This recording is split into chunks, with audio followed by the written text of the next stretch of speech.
Hello bachcho, let's read this question. The question say that assertion A, the boiling point of cis 1,2 dichloroethene is higher than corresponding trans isomer. Reason R, because the cis isomer of 1,2 dichloroethene is more polar than trans. अब इसके regarding यहाँ पर चार option given है, इन चारों में से correct को आइडेंटिफाई करना है। तो सबसे पहले समझेंगे बच्चों की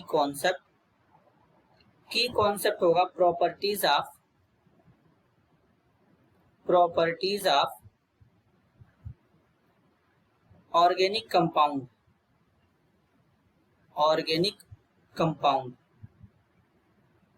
तो सबसे पहले बेसिकली बच्चों अगर हम बात करें तो इनके स्ट्रक्चर को डेवलप करेंगे। कार्बन के बीच में डबल बॉन्ड होगा क्योंकि एल्कीन है। सिस फॉर्म को बनाएंगे तो सेम ग्रुप हमारे सेम साइड में होंगे, इस तरीके से हाइड्रोजन लग जाएगा। इसको बोलेंगे सिस 1,2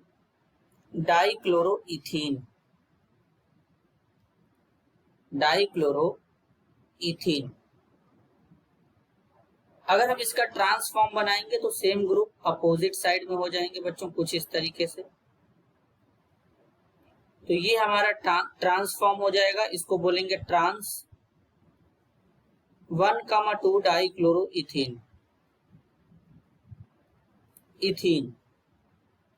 तो बेसिकली अब यहाँ पे जरा बात को ध्यान से समझेंगे। अगर हम इनके पोलैरिटी को चेक करना चाहते हैं तो वो डाइपोल मूवमेंट से चेक होता है। Mu equal to Q into D होता है, यानी चार्ज और डिस्टेंस का मल्टीप्लीकेशन जो होता है इसी को डाइपोल मूवमेंट कहते हैं। अब बेसिकली बच्चों यहाँ पर ये क्लोरीन मोल इलेक्ट्रोनेगेटिव है, तो यहाँ पर क्या होगा, इसका डायरेक्शन इधर बनेगा, एक वेक्टर क्वांटिटी होता है, इसका डायरेक्शन इधर बनेगा। तो इनके जो डायरेक्शन इधर बने तो ये दोनों एक दूसरे को कैंसिल नहीं कर पा रहे हैं बच्चों, ये दोनों एक दूसरे को कैंसिल नहीं कर पा रहे हैं। अब कैंसिल नहीं कर पा रहे हैं तो यहाँ पर क्या होगा, कुछ ना कुछ इसका डाइपोल मोमेंट होगा। तो mu is equal to not zero होगा बच्चों, mu is equal to not zero होगा।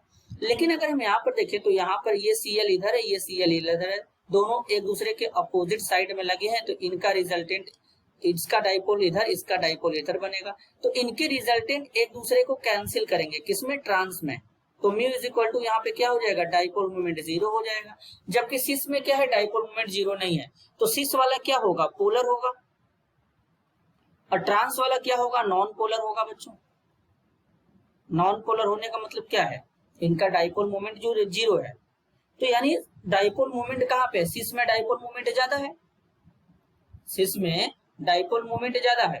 अब डाइपोल मोमेंट ज्यादा होने का मतलब कहीं ना कहीं मॉलिक्यूल पोलर होगा, और अगर पोलर होगा बच्चों तो यानी इसमें क्या होगा कि इसका जो बॉइलिंग पॉइंट है वो इंक्रीज कर जाएगा। तो असर्शन में बोला गया the boiling point of cis 1,2 dichloroethene is higher than corresponding trans isomer, तो असर्शन करेक्ट है।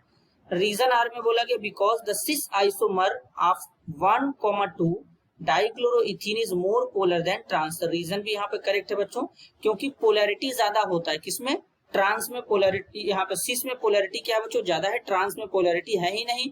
दोनों के डाइपोल एक दूसरे को कैंसिल कर रहे हैं, इनका रिजल्टेंट जीरो आ रहा है। तो ये यहाँ पर रीजन भी करेक्ट है, तो असर्शन और रीजन दोनों करेक्ट है। असर्शन के लिए रीजन आर भी करेक्ट है बच्चों, तो करेक्ट आंसर होगा option first, if both assertion A and reason are are true and reason R is a correct explanation of the assertion A. This is your answer. I hope you understood it well. All the best.